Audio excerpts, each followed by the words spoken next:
इस तरह का अपराध बहुत बड़ा घिनौना अपराध है। इससे बड़ा घिनौना अपराध हो ही नहीं सकता है। देखिए, फाजिलनगर के सभी व्यापारियों ने इसकी निंदा किया है। उन्होंने ये कार्य गलत किया है, लेकिन ये नहीं कहे और 10 साल शादी कर लिए, तो इसे आप लोग न्याय दीजिए। नमस्कार, इस वक्त की ब्रेकिंग खबर देख रहे हैं आप न्यूज आप तक 101 पर। कुशीनगर जनपद के फाजिलनगर से इस वक्त की बड़ी खबर। 2 बच्चों के पिता ने रचाई नौकरानी से शादी। व्यापार मंडल के व्यापारियों ने जमकर किया इसका विरोध। व्यापारियों ने कहा कि इस तरह की कुरीतियों को बर्दाश्त नहीं किया जाएगा। सभी व्यापार मंडल के व्यापारियों रामनाकी मंदिर में ये भीड़ लगी हुई है और भीड़ का उद्देश्य क्या है? आपके साथ बड़ा अनर्थ हुआ है, अधर्म हुआ है। क्या नाम आपका है और क्या मामला आपका है?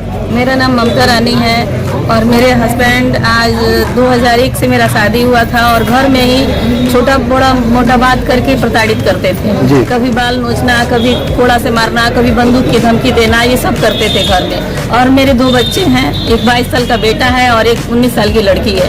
मैं सब सहन करके ये चल रही थी कि बच्चे बड़े हो रहे हैं। ऐसे देखते देखते आज हमको लग रहा है कि 28 या 13 अगस्त को वो घर से छोटा मोटा झगड़ा लेके और कहने लगे कि मैं यहाँ से जा रहा हूँ। बेटी भी मना की, बेटा भी मना किया। बहुत हम रिक्वेस्ट 1-1.5 घंटा उनको किए, हाथ पैर भी जोड़े कि घर का बात अब बाहर नहीं ले जाइए, लेकिन वो कहे मुझे जाना है तो जाना है। और मुझसे साजिश करके और घर से निकल गए और कसिया जाके राजेश कुशवाहा के मकान में रहने लगे। मैं सोची कि गुस्साए हैं, 1-2 महीने में आ जाएंगे। 1 महीना देखी, 2 महीना देखी, 3 महीने, चौथे महीने जबकि नगर के बहुत भी गणमान्य लोग को मैं भेजी मनाने के लिए और सभी लोग उनको जाके मनाए, लेकिन उनका यही कहना था कि मैं नहीं रखूंगा तो ममता को नहीं रखूंगा।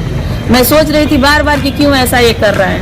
साल भर के लगभग में एक सरिता नाम की लड़की मेरी दुकान पे रहती थी और मैं बार बार इनको समझाता था। देखते देखते एक दिन वो ऊपर ज्वेलरी के नीचे कपड़े की दुकान में रहती थी और एक दिन वो ज्वेलरी की दुकान में उनके बगल में बैठने लगी और मैं इनको समझाई कि आप क्यों उसको बगल में बैठा रहे हैं। लगे कहने की मेरी मर्जी, मैं बैठाऊंगा, तुम क्या कर सकती हो। ऐसे करते करते हमसे झगड़ा लड़ाई करके निकल गए और जब यहाँ से गए तभी मैं 50 बार उनके मोबाइल पे मैसेज की, कॉल लगाई, तमाम प्रकार की मैसेज की कि आ जाइए। पति पत्नी की इमोशनली वाला भी मैसेज की, लेकिन मेरे मैसेज का वो रिप्लाई नहीं दिए। बच्चा भी बड़ा मेरा है बेटा, वो बहुत रिक्वेस्ट करके लिखा कि पापा घर आ जाइए, घर की बात को बाहर धज्जी धज्जी नहीं उड़ाइए। बेटी भी 4-5 बार गई, बेटा भी 4-5 बार गया, लेकिन उनका यही धुन था कि नहीं, मैं नहीं घर जाऊंगा तो नहीं जाऊंगा। तमाम मार्केट में लोगों से कहने लगे मुझे शादी करना था। मैं ये सोचने लगी कि आखिर ये कह क्यों रहे हैं कि मुझे शादी करना है। और सरिता से इनका 1.5 साल से चक्कर चल रहा था। सरिता आपके यहाँ काम करती थी? सरिता मेरे यहाँ काम करती थी। मैं उनको डांटी बोली तो ये उठे तो सरिता को आगे नीलकमल के दुकान पे रखने लगे और मुझे पता चला कि मेरा स्टाफ रामशीष और बोलू दोनों मिले थे लोग। ये लोग रोज ले जाके शाम को उनको उनके यहाँ जो मकान में रहते थे वहाँ सरिता को छोड़ते थे। बीच में पता चला, अब वो कह रहे हैं कि मेरे दिल में दर्द था तो मेरे शरीर में बीमारी था, तो मैं सरिता को बुलाया और एक दिन 8/12/2023 को पता चला कि मदनपुर मंदिर के पीछे ले गए और सरिता से शादी कर ली। तो इसका हल्ला हुआ और मैं मार्केट के लोग को लेके आई दुकान पे। वही कहने लगे कि मेरे पास दुख था, मैं ममता के पास खबर दिया, वो मेरे पास नहीं आई, मैंने उससे शादी कर लिया।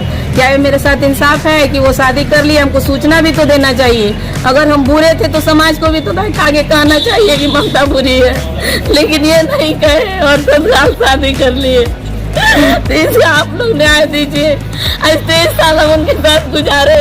2005 में वो जेल चले गए थे किसी कारण बस। 2 साल में छोटे छोटे बच्चों को लेके उनका इंतजार की और आज 23 साल बाद वो मेरा हाथ छोड़ के चले गए। कि आपके पापा इतने बड़े गलत किए हैं, इसको संदेश तो बहुत गलत किया है। इस पे तुम्हारा क्या फोकस, क्या कहना चाहिए? सरकार से क्या कहना चाहते हो? सरकार से क्या कहना चाहोगे इस मामले में? सरकार से मैं इंसाफ का गुजारिश करूंगा सर, क्योंकि मेरे पापा जो किए हैं वो सही नहीं किए। समाज के लिए भी एक बहुत बुरा खबर है कि उनका ये करना समाज को एक बहुत गलत संदेश देता है। जी सर। आप इस नागरिक हैं, गांव की हैं, क्या ये सही हुआ है? मैं ग्राम महासों से आई हूँ। मैं जिला मीडिया प्रभारी वर्षा तिवारी। मैं इनके दुख को देख करके बहुत पीड़ित हूँ कि इस महिला के साथ बहुत अन्याय हुआ है, उनको न्याय मिलना चाहिए। इस स्क्रिप्ट से ये जो मामला हुआ है इससे क्या करना चाहिए? सजा होनी चाहिए। क्या होना चाहिए इसमें? मैं तो चाह रही हूँ सजा हो। सजा होनी चाहिए। क्या की मांग कर रही हैं? क्या चाहते हैं आप? क्या चाहती हूँ? इंसाफ दिया जाएगा, इस तरह से हो जाएगा तो महिला को बहुत कुछ हो जाएगा।